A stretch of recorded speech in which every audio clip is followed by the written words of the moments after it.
हरिओम प्रिय दर्शकों, यदि आपकी कन्या राशि या कन्या लग्न है तो इस वीडियो को बहुत ध्यान से देखिएगा, समझिएगा। हम समझेंगे कि 16 नवंबर 2024 जो ग्रहों के राजा हैं सूर्य, अब उनकी स्थिति में परिवर्तन होने जा रहा है। ये बहुत खुशी की बात है, क्योंकि अभी तक सूर्य अपनी नीच की राशि तुला राशि में गोचर कर रहे थे, परंतु अब अपने मित्र की राशि में गोचर करना प्रारंभ करेंगे। सूर्य का गोचर अपने आप में बड़ा महत्वपूर्ण होता है, हर एक ग्रह का महत्वपूर्ण होता है, परंतु सूर्य एक ऐसे ग्रह हैं जो ग्रहों के राजा हैं, हमारी आत्मा है। इसलिए जब आत्मा के परिवर्तन की बात की जाए तो उसे गहराई से समझने की आवश्यकता है। सूर्य का जो परिवर्तन, इसमें कुछ स्थितियां हैं, उन्हें भी समझ लेते हैं। स्थितियां क्या क्या बन रही हैं। जैसे मैंने बताया कि 16 नवंबर को ये परिवर्तन होगा, एक महीने के लिए। परंतु यहाँ पर बुध पहले से ही विराजमान है वृश्चिक राशि में। वृश्चिक राशि में सूर्य का परिवर्तन होने जा रहा है। मंगल की मूल साधारण राशि है, तो यहाँ पर बुध जब पहले से विराजमान है तो यहाँ पर बुधादित्य योग का निर्माण हो जाएगा।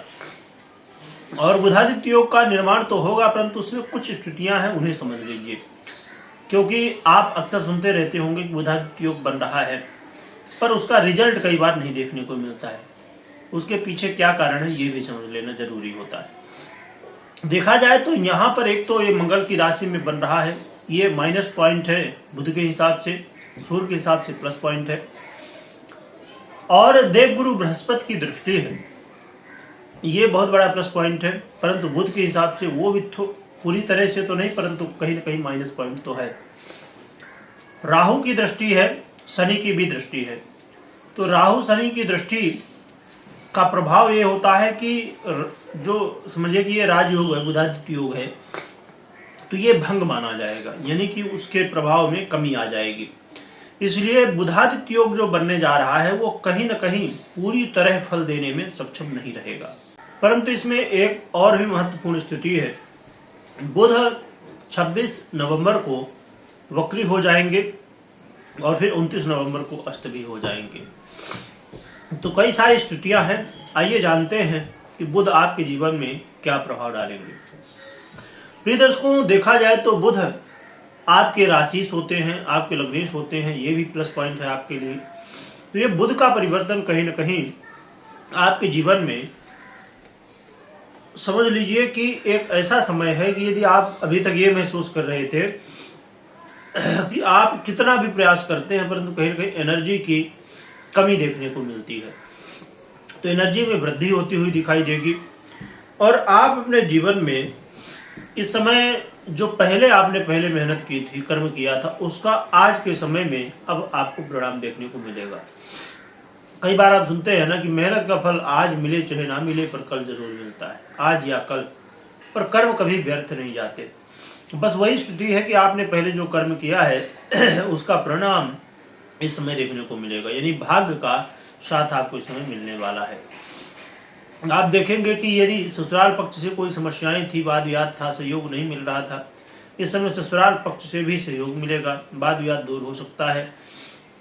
और पिता के जीवन में भी बेहतर स्थितियां बनने की संभावनाएं हैं। पिता के स्वास्थ्य में समस्याएं थी तो वो भी दूर हो सकती हैं। इस समय आपका मन पूजा पाठ में लगने वाला है, जिससे भगवान का भी आशीर्वाद आपको प्राप्त होगा। साथ में यदि आपके व्यय में बहुत तकलीफें थी, यानी कि व्यय बहुत ज़्यादा हो रहा था, वो कहीं ना कहीं पहले से कम हो सकता है। और आपको यदि यात्रा करने के लिए प्रयासरत थे आप, विदेश यात्रा के लिए, तो उसका भी मौका मिल सकता है। और खेल कूद के क्षेत्र में, कंपटीशन के क्षेत्र में, यहाँ पर भी आपको सफलताएं देखने को मिल सकती हैं। तो देखा जाए तो ये जो परिवर्तन है सूर्य का, वो कहीं ना कहीं आपको कई तरह के लाभ देने वाला है। परंतु यदि कोर्ट कचहरी के मामले में है, थोड़ा सा सावधानी बरतिएगा। इस समय आपके अंदर एनर्जी में वृद्धि देखने को मिलेगी, परंतु कई बार अधिक एनर्जी नुकसानदायक भी होती है, नहीं जोश में आके हम कुछ भी कर देते हैं। तो आपको थोड़ा अपने कोई भी काम करना है आपको, तो थोड़ा सा ध्यान से, धैर्य के साथ और सोच समझ के काम करना है, जल्दबाजी में नहीं करना है, इस बात का ध्यान रखिए। तो ये जो कहीं ना कहीं सूर्य का परिवर्तन है तो काफ़ी ज़्यादा आपके लिए सपोर्ट करने वाला है। रही बात कि उपाय क्या करना चाहिए, तो उपाय के रूप में आपको नित्य प्रति भगवान गणपति की आराधना करना है और गौ माता की सेवा करनी है। गौ माता की सेवा, भगवान गणपति की आराधना करिए, इससे कल्याण होगा। कोई महत्वपूर्ण निर्णय ले रहे हैं तो जन्म कुंडली का विश्लेषण अवश्य कर लें। कमेंट में ओम गंगणपतये नमः लिखिएगा, लिखने के साथ स्मरण करिएगा।